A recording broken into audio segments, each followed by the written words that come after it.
negatively affects people's health more than anything else. Alcohol, cigarettes, the donut, hamburger. Sure, they're all pretty bad for you, but most people know that and at least try to limit their intake somewhat to these items, even a little bit.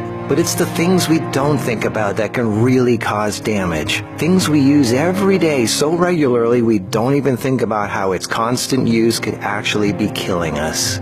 The real culprit is the chair.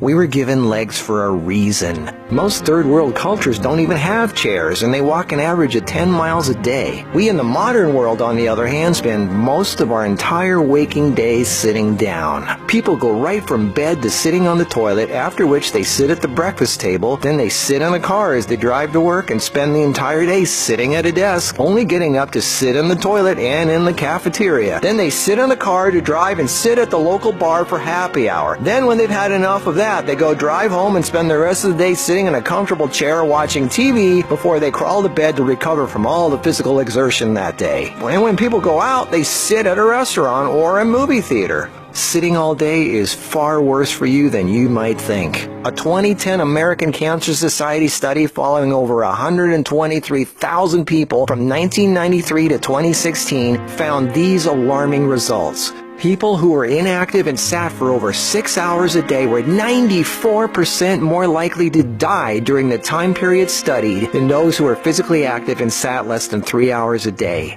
That's almost 100%. And get this, findings were independent of physical activity levels. The negative effects of sitting were just as strong in people who exercised regularly. 60%, that's over half of employees surveyed, were convinced they would be more productive if they had the option to work on their feet. Medical experts have started referring to long periods of physical inactivity and its negative consequences as sitting disease. Below this video are links to an endless list of medical studies showing physical inactivity and low fitness are serious threats to cardiovascular health. Even with a low body fat index, sitting has been linked to non-alcoholic fatty liver disease.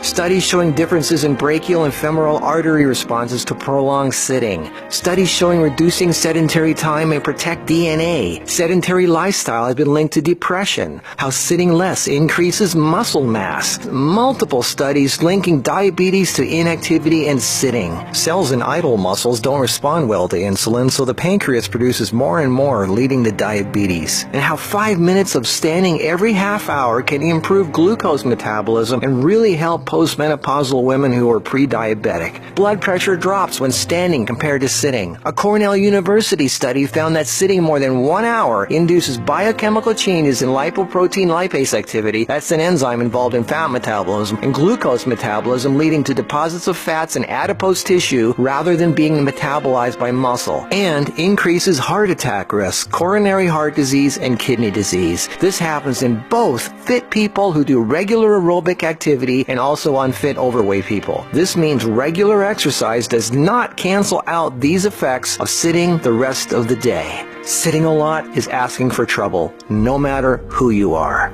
Another study at the University of South Carolina found that men who reported more than 23 hours a week of sedentary activity had a 64% greater risk of dying from heart disease than those who reported less than 11 hours a week. And many of these men routinely exercised. Cholesterol, blood sugar, triglycerides, diabetes, heart disease, and a number of health problems all became apparent. Studies have linked sitting to a greater risk for colon, breast, and endometrial cancers. Sitting for long periods of time can cause blood clots to form, which can travel to the brain, causing a stroke. Speaking of blood clots, lungs are twice as likely to develop pulmonary embolisms. Lack of physical activity leads to hypertension, high blood pressure, sleep apnea, snoring, compression of spinal discs, herniated lumbar discs. The Washington Post reported sitting a lot also causes leg disorders, varicose veins, swollen ankles, deep vein thrombosis, muscle degeneration, hip pain, and worst of all, a limp, sagging rear end because the glute muscles not only don't get used, circulation is cut off from the weight of the whole body pushing down on it. Medical News Today announced that our chairs are slowly but surely killing us. The links to all these studies are listed below this video. So what do? We have to work, right? Well, the first thing to have to look at, obviously, is our desk. It's actually becoming commonplace in many offices, factories, and even schools globally to switch to standing desks. They even have desks that instantly adjust from sitting to standing position and back down again as needed. Just Google standing desks and you get all kinds of companies. I myself use standing desks to do my video editing and even have a treadmill desk for doing my office work and online stuff. I find this much more effective than the bicycle desk I have for working on the computer. Even though my legs are moving, you're still sitting, and the leg muscles are not supporting the weight of the body. And this is why being on our feet is so important and effective. The act of standing requires all kinds of muscles to keep us from falling over. Muscles all over our body are constantly adjusting, tightening, and loosening to keep us balanced, from our feet to our legs to our torso, arms, and neck. That's thousands of muscles, big ones, little ones, constantly working to keep us from falling over. And all this work requires energy, which of course comes from our food, and fat, which doesn't get used if we sit around all day.